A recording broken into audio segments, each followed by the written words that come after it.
I don't know.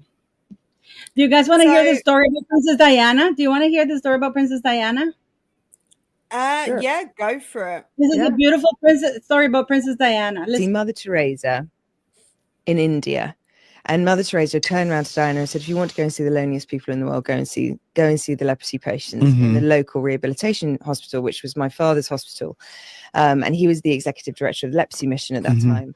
So she decided to kind of do a bit of a coup with the paparazzi, went off piece on her kind of schedule for that day, went to this hospital, took off her gloves at the beginning of the ward, and the doctors weren't ready at all. And but they just sort of let her come in, but she knew the paparazzi were behind her, so let them come into the hospital ward and then started touching every single hand and every face of each leprosy patient, which blew the stigma off around the world. On the front of the tabloids the next morning, it was "Don't do it, die." And my father saw the press titles on the tabloids and called Kensington Palace and spoke to Patrick Jefferson, who was her private secretary at the time, and said, "I just wanted to pass on a message to say what she's done in 5 minutes. We've been trying to do for 120 years. Come on. And he went, "Could you just hold the phone one more?"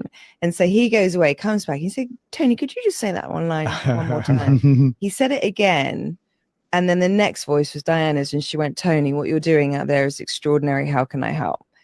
And he said, "Well, you can be our patron if you like." So that began their relationship. And so she had gone to see Mother Teresa. Wow.